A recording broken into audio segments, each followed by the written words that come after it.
Okay, wonderful. Welcome, everybody. Thank you so much for attending this panel. Our panel topic today is China in the Middle East, past, present, and future. What I'm going to do now is turn it over to the two panelists, allow them to introduce themselves and begin their presentation. Thank you again. Hi, I'm Dr. Sumru Altug. I'm a professor and chair of the economics department at the American University of Beirut.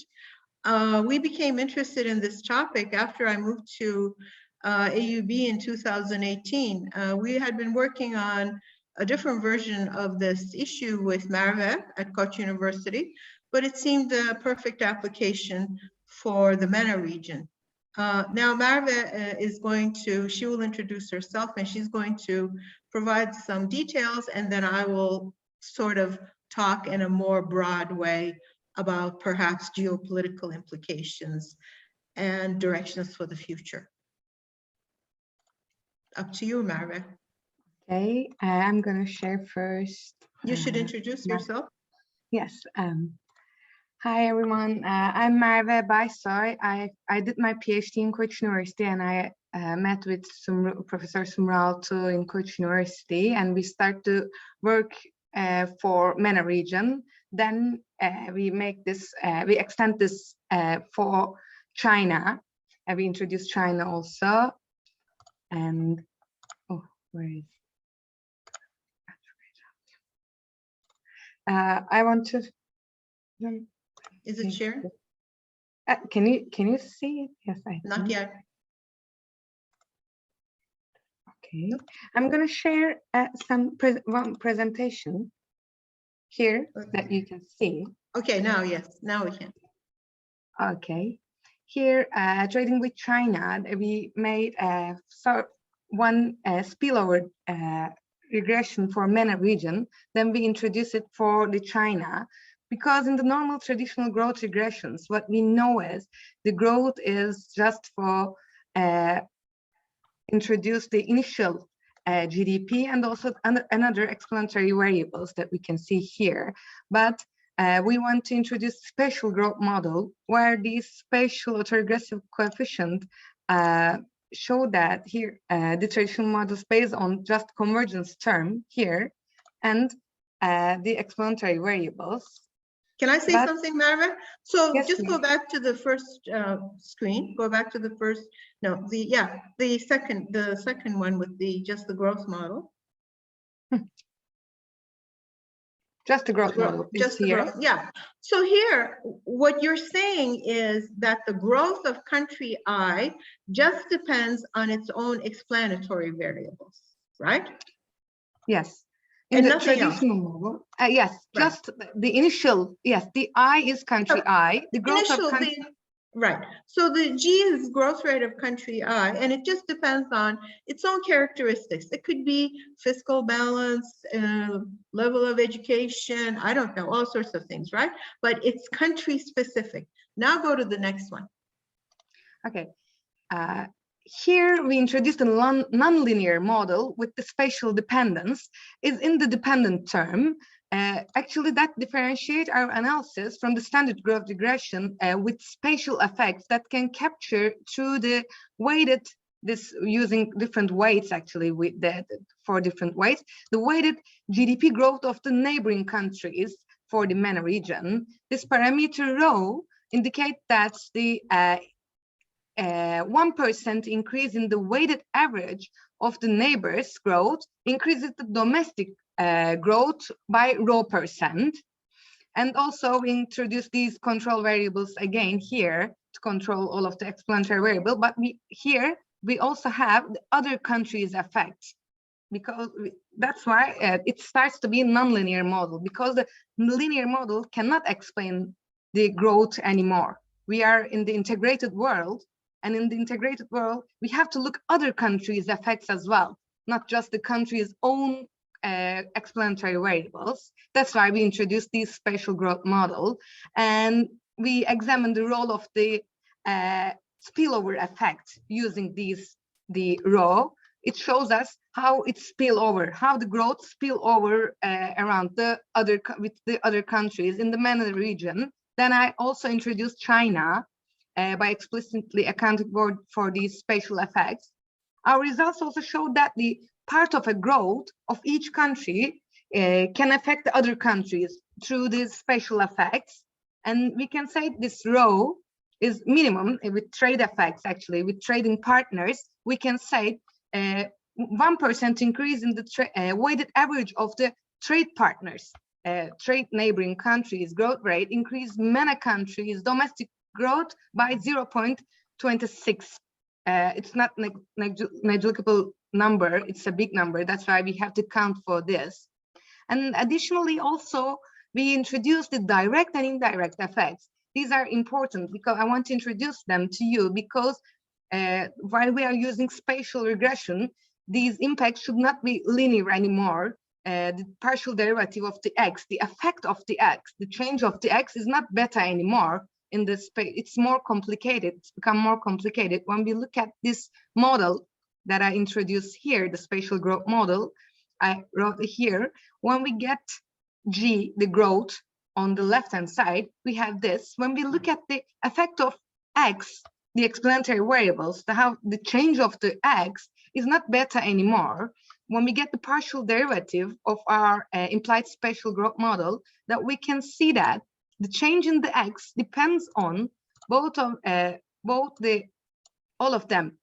The beta, the estimated beta, here rho, which measures the strength of the spatial dependence between countries, and also this W, which is the friction, degree of the friction between countries, which is governed by also this W matrix. We don't have anymore this beta, just beta. We have an impact matrix, and this impact matrix shows us it becomes a matrix, big matrix of the countries, and the diagonal elements are just the direct effects, just the betas that we have before. But the indirect effects are coming from the off-diagonal elements. We are taking the average impact of these indirect effects, while the direct effect shows us the significant effect on the dependent variable itself, while the indirect effect shows us the change in the average of the effects that come from all other countries. This effect can be used to test whether the spatial effects spatial spillover exist or not. And we did some estimation also. Before we did just for MENA, and for MENA countries, the three countries are, for the MENA estimation, the three countries are important. This United Arab Emirates, Saudi Arabia, and Turkey. They have very large indirect effects, but when we introduced China, China has even three times larger than these three countries. This is trade, right? So this is based on their trade relations. These countries so you have like the most bilateral trade occurs with these countries plus China in this region. And through that bilateral trade, these are the growth effects that you get, right? Yes. Yes. And this, when we are using for weight, these are the trade weights. The bilateral trade, when we're using their trade relations, becomes a weight here. And that's why also when we check the indirect effects, China again a way large effect on itself, but it's not even larger than larger like an indirect effects, because the countries has own effects to itself. But when we look at the indirect effects, this is a spillover effects. That means China creates a great spillovers for the MENA countries, even larger than the bigger three countries. But, oh, sorry. And also when we check the geographical and institutional weight matrices, we can see that the oil exporting countries have largest elasticities of the growth with respect to these weight matrices. When we check the other studies, there's a Debarcy and Arthur, they did same kind of study in 2019, and I want to show the indirect effects of all countries. They did for all countries to specifying of the OECD, and also they have largest effect. R&D spending, right? So this is the growth effects of R&D spending by these countries. Yes, R&D spending. The they are not using the growth, but they are using total factor productivity, even not growth, but the dependent variable is their total factor productivity, and looking for the R&D expenditures. And here we can see that the USA and also Germany and France and these countries have larger indirect effects. But Japan. the non-OECD, as a non-OECD country, they said that it's interesting that to note that for China, the indirect effect of 1% increase in the R&D expenditures also increases. We cannot see here much, maybe I can show it, but China has a very great effect also on all countries as well. This is also what I want to introduce this part. Maybe Sumru Hocam, you want to say? All right, now I have a lot more to say. I mean, are you finished, Merve? Okay. Yes, up to here, yes, for introducing this. Okay, thank you. So now being in Lebanon, you can see these indirect effects, okay?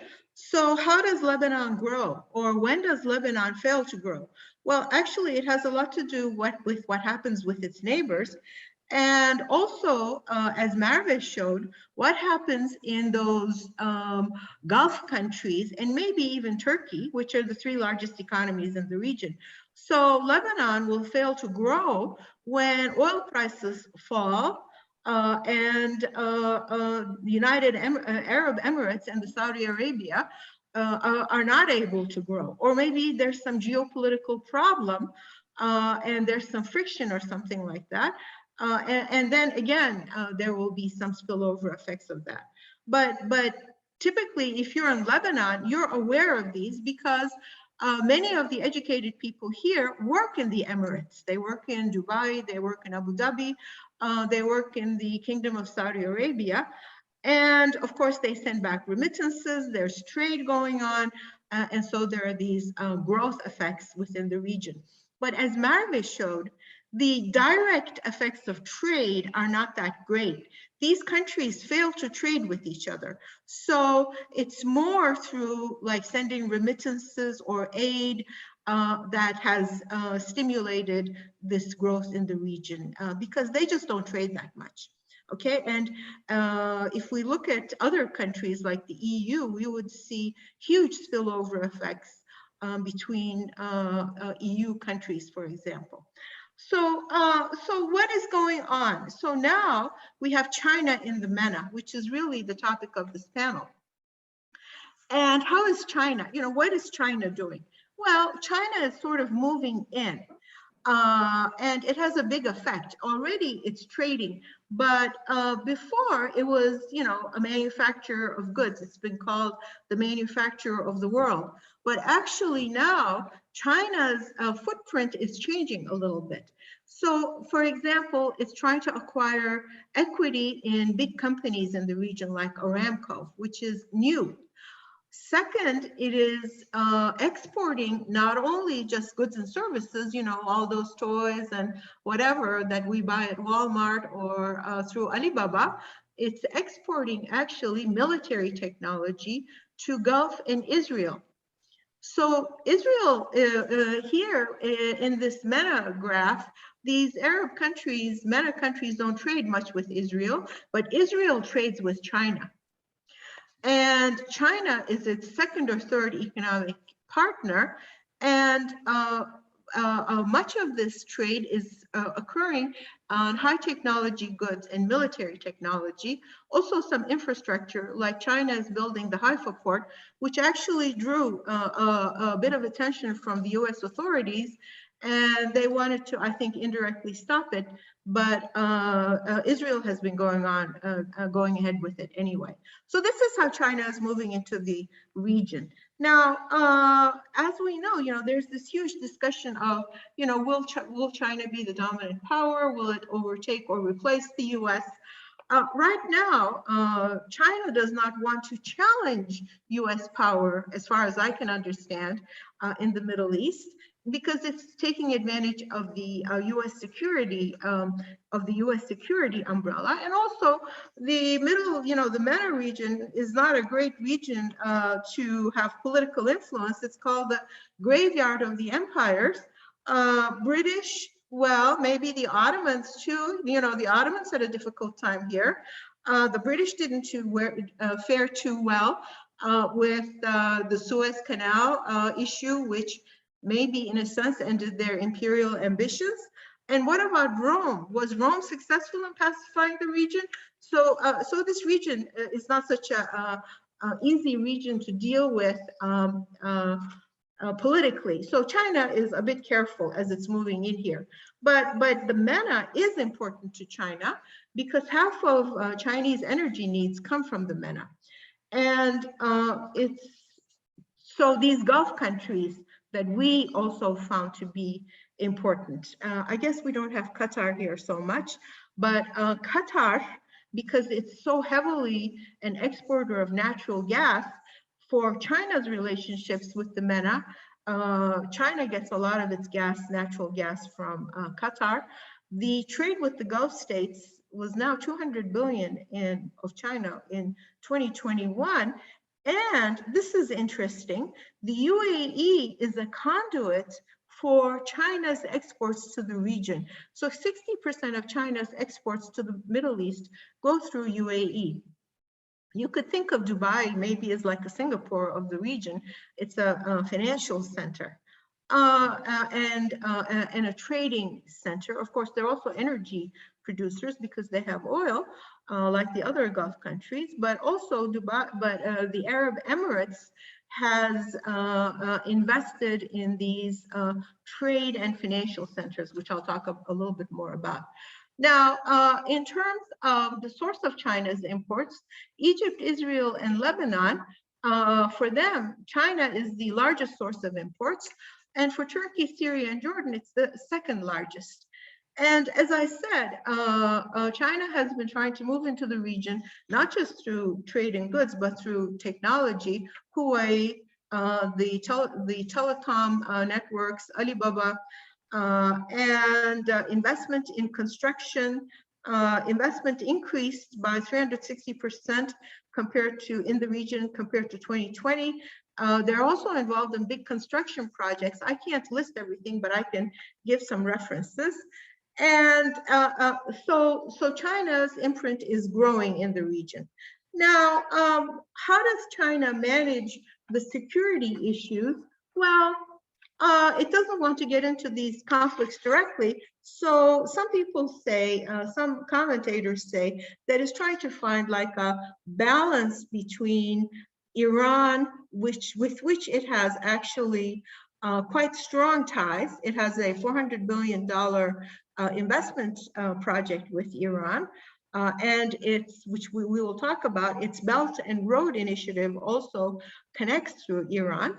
On the other hand, it doesn't want to upset Saudi Arabia, and in fact, it's now becoming involved in like producing ballistic missiles for Saudi Arabia. So as the U.S. has weakened some of its ties, maybe not with Israel, but maybe during the Biden administration with Saudi Arabia and these other countries, Saudi Arabia and the Emirates, they are also looking for cooperation with other partners, and China, of course, is there with its technology, its construction projects, its very large financing arm of the, which I will talk about, of its large banks, which are supported by the government, AAIB, Bank of China. I will talk about those in a minute.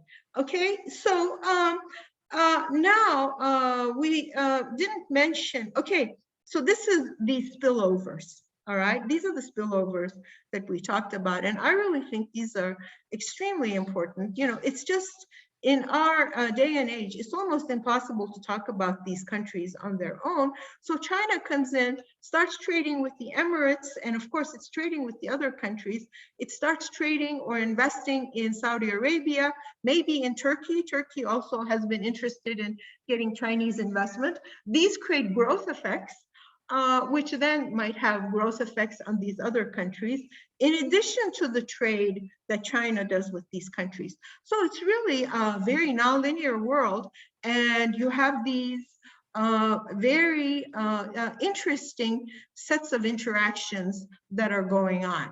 As China trades and engages in these technological, economic, infrastructure projects, it's also trying to balance its security interests. And here, up to this, I hate to say this, but up until the terrible Ukraine and Russia shock of March 2022, Russia was it was engaged in providing some security guarantees, or it was trying to come into the Middle East on its own conditions. Now, of course, the current events have also, we just don't know how things are going to evolve. We don't know how this Ukraine shock or this Russia shock that we observe, this terrible, tragic shock, is going to play out politically, geopolitically, and economically. And I think there's a huge lesson here. We were talking about this with Merve. Economists have been interested in these linear effects. If I increase this, if I increase X, what happens to Y? Well, as we showed, there's spillover effects. And in fact, there may be double spillover effects. So China goes into UAE and Saudi Arabia, which creates spillover effects, or it invests there. And then those countries create spillover effects for other countries, in addition to China's spillover effects. So there's like maybe double, triple spillover effects. And how do you quantify that? In terms of political shocks, or these unanticipated shocks, like what happened in Ukraine, the tragic events. Again, it's just not linear. For example, take Turkey.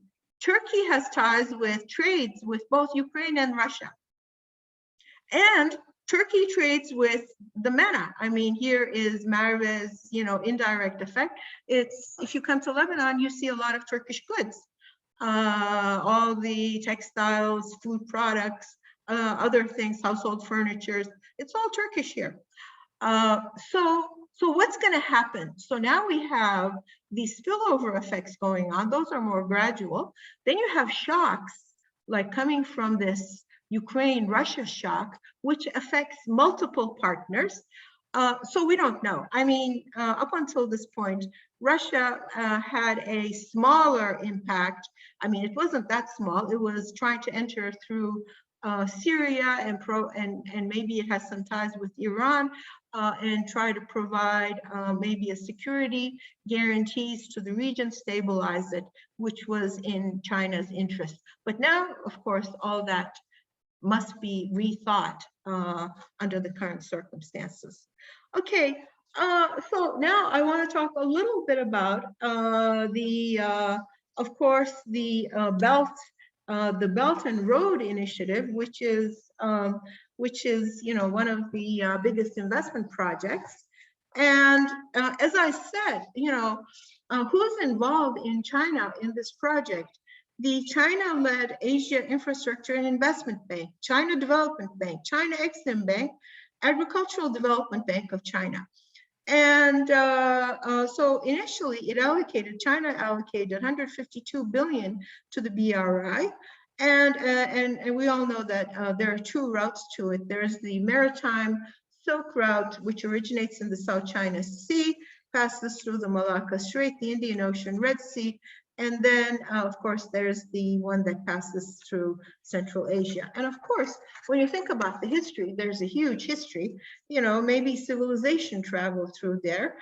Jesuit monks, Jesuit priests, initially, I guess, were the learned people who went with Marco Polo to China, and they brought back all sorts of knowledge. So these trade routes were not just conduits of goods, but of ideas and knowledge. And then, of course, you had along this trade route, you had great actually trading cities, which these days, in Middle Asia, some of these, I forget their names, Samarkand, I think, some of these cities were really great cities during their time. And of course, the MENA was also part of trading routes. Now, Palmyra, which was tragically bombed several, 10 years ago or whatever, was on the Silk Route, the lower Silk Route. And people talk about India, sometimes there's this geopolitical talk about India, US forming groups with India and Asia as a counterweight to China, but actually India was trading through the Arab region. It was part of the maybe the southern route. Now, I went to Mumbai in I guess 2016, and I was looking at a map, and I was shocked to see that Mumbai was on the Arabian Sea. Now, I guess I should know more geography, but Arab traders were going to Mumbai. Indians were traveling, Indian goods, Indian textiles were traveling all throughout the Middle East. So India was also, when we think about these Silk routes, it's not just China, but India was part of it, and maybe Indonesian traders as well. Because we really haven't, as Western educated intellectuals, we're less than cognizant about the ancient, knowledge of the area. But if you even just scratch the surface a little bit, you realize that these trade routes involved many players between East and West. The Mediterranean, the Middle East was certainly a conduit and part of that. Okay, so this is the trade route part. Now, Turkey also has some aspirations, I guess. It's one of the largest, one of the 3 largest economies in the region, by the way, $800 billion economy. And it has what's called the Middle Corridor, and it's trying to create routes through Azerbaijan, through up to the Turkic republics, and it's been trying to coordinate. I guess it has like a northern, middle, and southern corridor, and it's been trying to coordinate with China, trying to build rail or other infrastructure, but there's some ambiguity there about Turkey and China's relations. I mean, China has not really latched on, I guess, to Turkey's Middle Corridor idea, but it's there. And Turkey does have, it does have effects in the region through language or religion or, historical ties. So we have this Middle Corridor, which is slightly different than China, than the BRI, but will it get connected with it? Well, again, we're not sure. There's some ambiguity there. Turkey would like more investment from China, I guess. It has signed loan agreements with China, with Chinese banks. And Turkey it would like more Chinese investment in Turkish transportation, energy, mining infrastructure, but it doesn't seem to be offering enough of what China wants. So there's some ambiguity. So Turkey has some ideas of building some routes itself, trading routes, transportation routes, infrastructure, but China has not completely latched onto it. So we don't know exactly how that will evolve. Now, of course, again, you have all this nonlinearity that I was talking about before. I mean, Turkey is also part of NATO. So how is a NATO member, which is maybe thinking of creating some alliances against China, going to trade with China, Of course, it was trading with both Ukraine and Russia before. Oh, and I want to say one more thing about the Ukraine and Russia shock, which they were, both countries, in some ways are similar. They were providing the gas, the energy, and wheat to the Middle East. So not only are trade with, for example, Turkey going to be affected, and of course we don't know how Russia's relations with China are going to be affected. We have these direct trade effects on the Middle East, which may be kind of tragic if the area cannot get enough wheat to feed itself, you know, to lead to starvation and further immiserization. Okay, so I mean, so now we have this region, very interesting dynamics. The economist linear models don't work. Okay, you need to think about this non-linearly. The shocks are non-linear. There are multiple shocks. One shock is affecting multiple partners.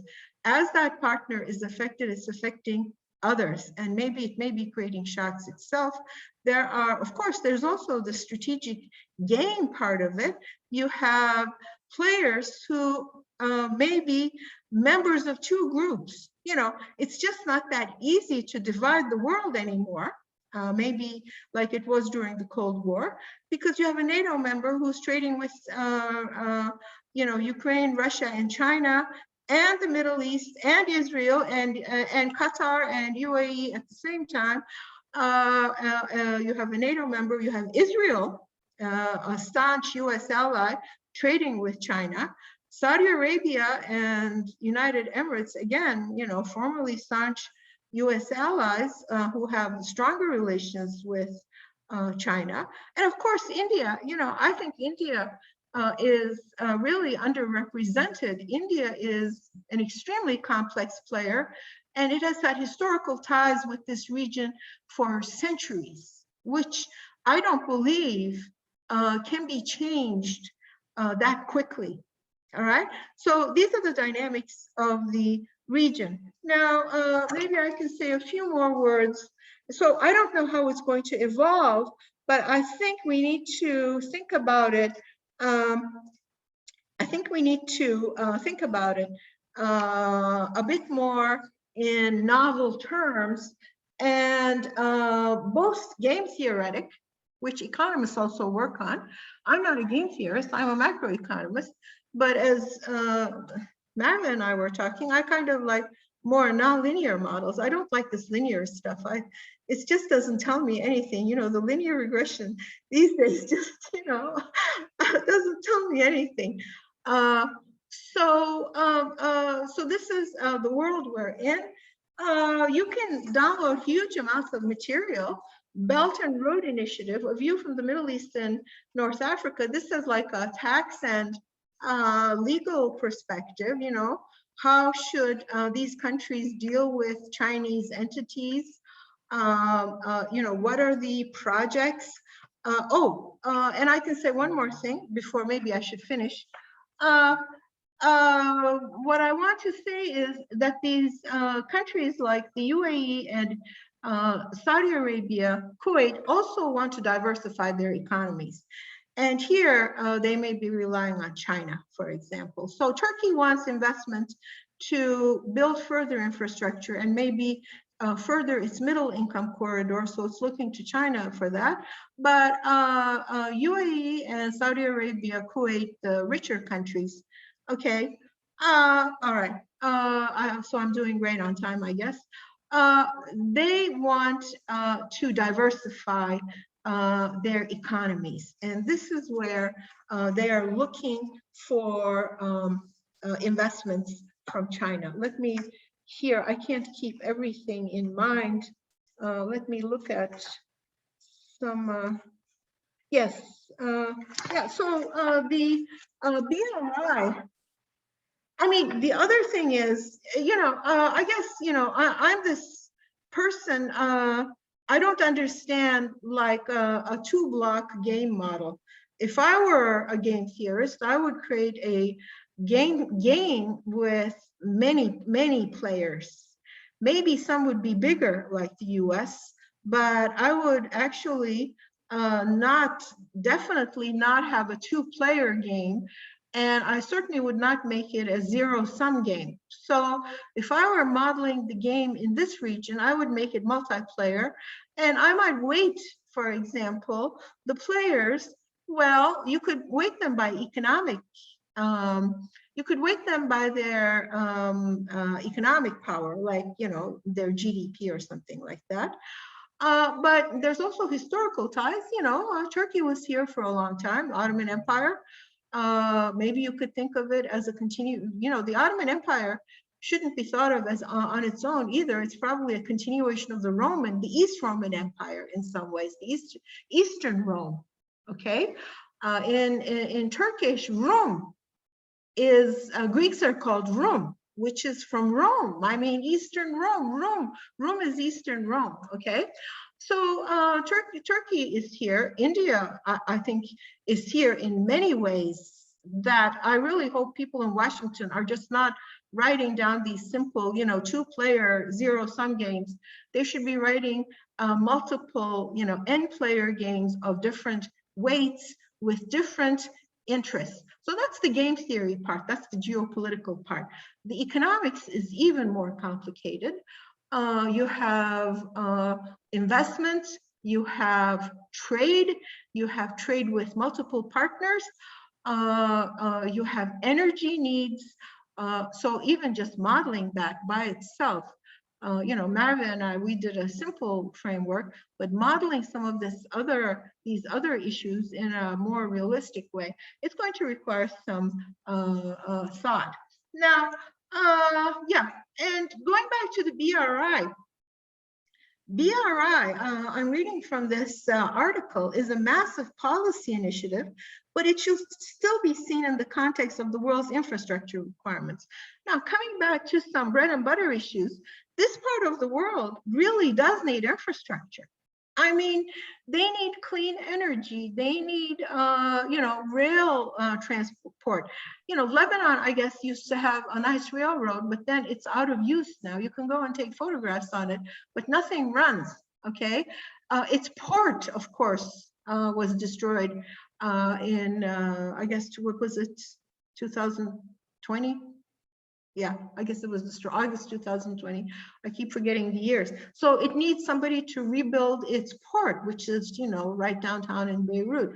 Many of these countries require infrastructure. The Gulf countries are trying to move away from being energy producers and trying to become diversified economies with financial and technology centers, especially UAE, I believe, but even Saudi Arabia. So the BRI should be viewed in that way, and of course for the poorer countries. And yeah, and this article says, you know, even if this Belt and Road Initiative had never been conceived, these countries, many of these countries and governments would still be seeking funds.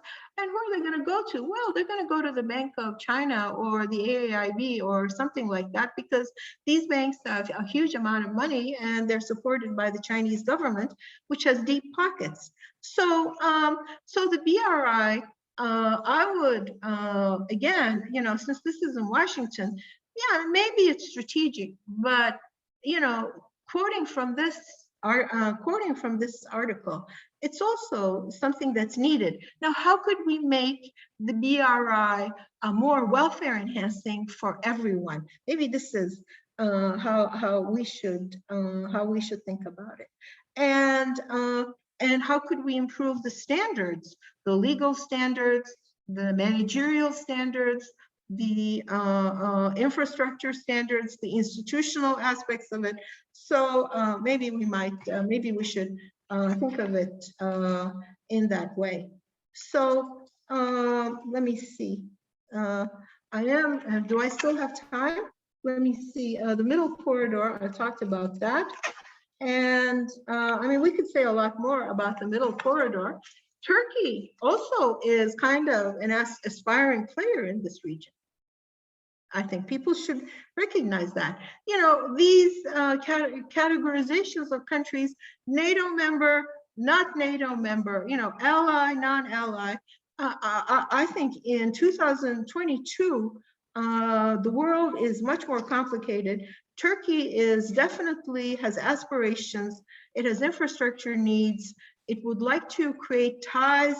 It feels historically and culturally connected to many groups within the region. And how will Turkey and China, for example, manage their aspirations in the region? Okay, so this is another issue that we could think about. Yes, oh yeah, here we're, okay. Of course, these four countries, maybe I should say this, and to end. So in terms of the BRI, so Dubai is, for example, in Dubai, China's banks, largest banks have their regional headquarters. So there's not only, technology and manufactured goods or military goods that's in question, but it's like financial centers. Now the region, of course, lacks, Istanbul is a bit of a financial center, but it doesn't pull its weight as much because the Turkish economy is a bit too volatile. Beirut could have been a financial center given its, but its macroeconomics and financial sector has been mismanaged. But so then you have Dubai, all right, coming up as a financial and legal center, where China's, for example, China has signed MOUs with Dubai companies for fintech, and there are 6,000 Chinese companies investing or conducting business in the UAE. So these are very, very interesting developments. So you have finance being, the UAE is actually a very muscular player, it seems. So it's developing on a multiple fronts, finance, energy, of course, and the conduit for exports. If there's an analogy, you see Hong Kong is the financial, well, Hong Kong and Singapore, but Hong Kong ties to mainland China, and many exports go through Hong Kong just to get re-exported to mainland China. So it looks like the UAE is kind of playing the role of Hong Kong. And Hong Kong is not, it wasn't anyway, it was like a $250 billion economy. It's a tiny little place, though I love it. I visited in 2014 and I loved it. So you have the UAE, very muscular. China's there building ports, solar schemes, fintech, financial centers, and what is it doing in Saudi Arabia? It's Kuwait. Kuwait has it has its own vision. It's building so it has its own Kuwait vision. All these countries have, Vision 2030 or whatever. So there's a silk city, Madinat al-Harir, being built in the northern desert of Subia. And there's a residential complex, 400,000 people will live there. China's involved in that. And with Saudi Arabia, let's see, what else are they doing?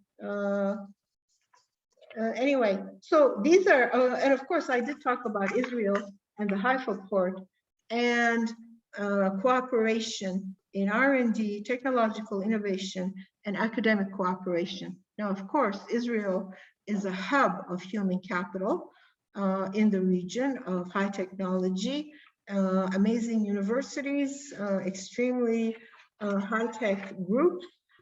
So China is cooperating with Israel. And yeah, and Saudi Arabia, it has they're investing on their own. Of course, they have their sovereign wealth fund or their public investment fund.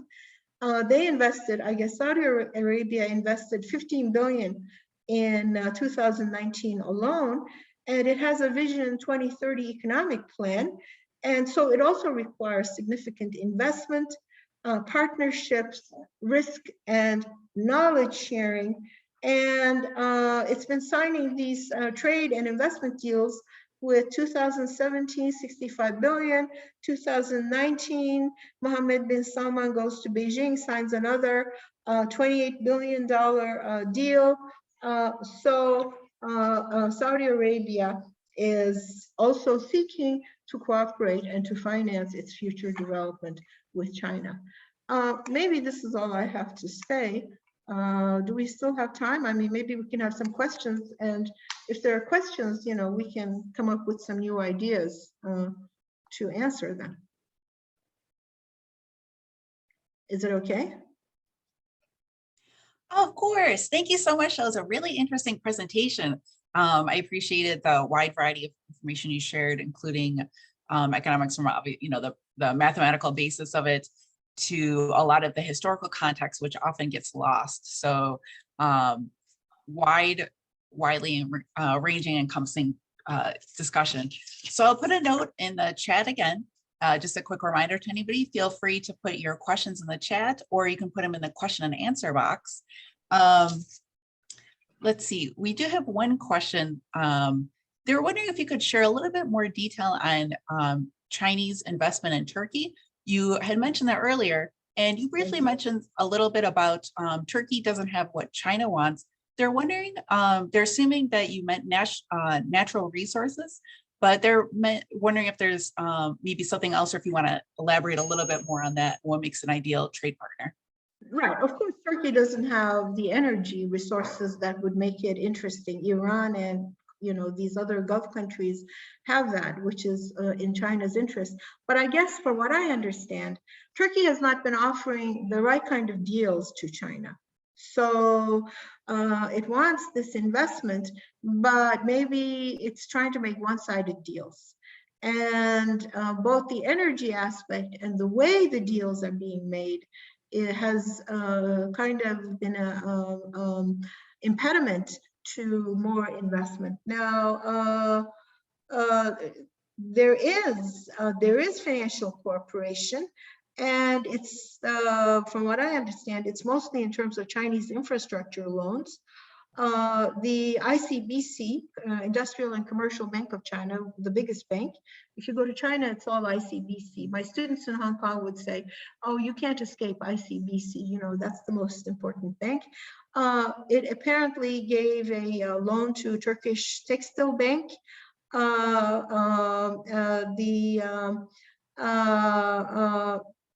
Turkish banks have branches in China. So Turkish entrepreneurs are going to China. So Turkish Akbank, İşbank, and Garanti Bank, the three largest banks, most important banks, are now operating in China. And of course, in the central bank, to reduce its reliance on dollar and maybe dollar volatility, it's been trying to make swap agreements with China based on, you know, Turkish lira versus yuan. So their relations with the central bank, and Turkey has, as I said, it wants to, you know, it wants to build rails.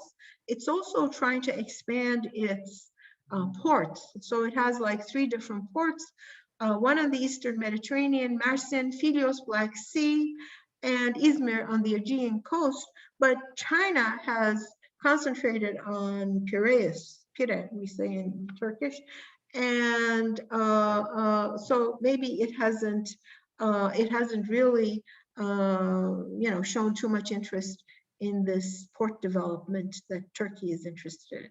Okay, so I think maybe the issue is it's not just energy, but it's like differences in priorities. So China has maybe different priorities, but there is definitely increasing cooperation. This is maybe what I can say. And also, I think there were a couple of deals which fell through, which made the Chinese maybe, you know, unhappy.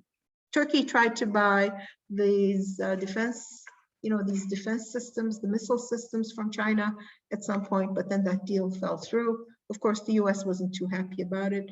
Then Turkey tried to buy, or they did buy the S-400s, but they haven't operationalized it yet from Russia. So there were some deals that fell through with China, which maybe the Chinese were a little bit disappointed with. Okay, but Iran probably is more of China's partner in the Middle East.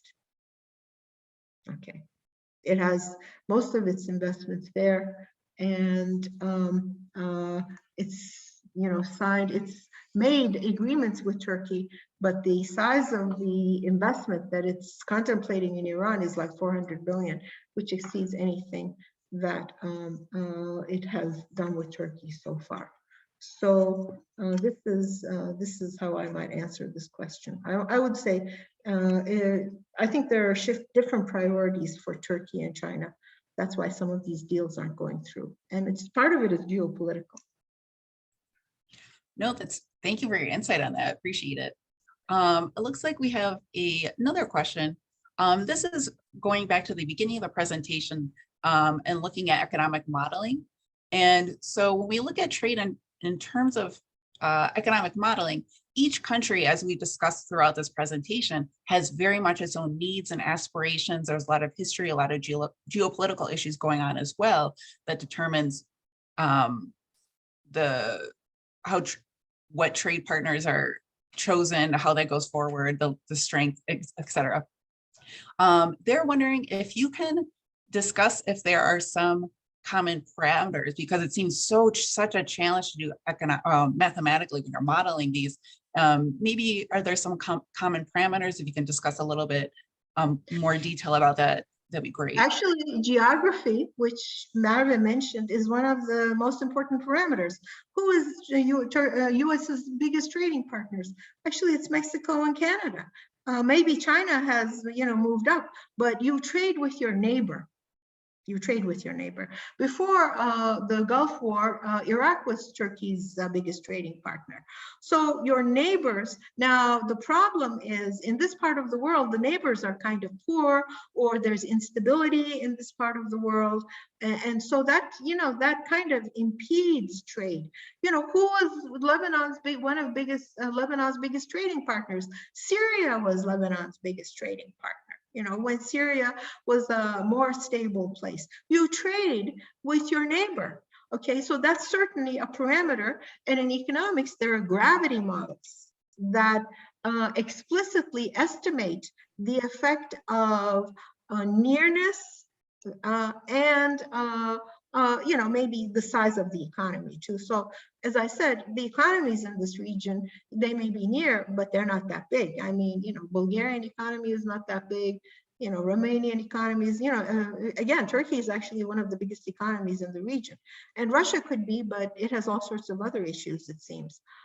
So size and geography will determine trade. Okay, European Union is an entire trading region. France and Germany probably trade more with each other than anybody else in the world, or maybe with China a little bit, and maybe with the US, but I don't think the US is their top trading partner.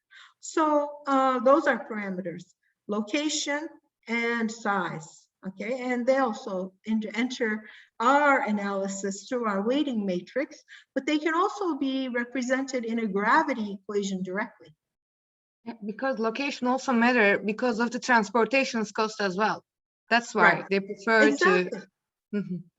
Exactly. I mean, it's so much easier to bring stuff or send stuff to Canada or bring stuff from Canada, than it is to, bring everything. I mean, and also look, COVID and even the geopolitical conflicts are wreaking havoc with supply chains. So and also, I think language matters. They can communicate easily with the same language. That's why maybe they can more trading with these neighbors, and the same language or cultural similarities make sense for these trading partners. Yeah, I agree. I think culture matters a lot. I mean, I like to think of trade like this. oh, today I have coffee, but I don't have sugar. Your neighbor has sugar, but she doesn't have coffee. You engage in trade.